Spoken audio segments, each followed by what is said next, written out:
विद्यार्थी मित्रांनो, आज आपण इयत्ता तिसरी परिसर अभ्यास प्रकरण 24 आपले कपडे स्वाध्याय उत्तरासहित पाहणार आहोत.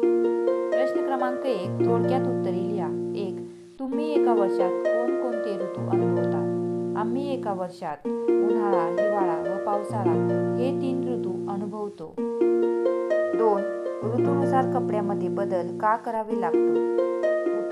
ऋतूनुसार हवेत बदल होत असतो. या बदलापासून शरीराचे संरक्षण होण्यासाठी कपड्यामध्ये बदल करावा लागतो. पुढील प्रश्न पाहण्या अगोदर व्हिडिओला एक लाईक करायला विसरू नका. प्रश्न क्रमांक 3.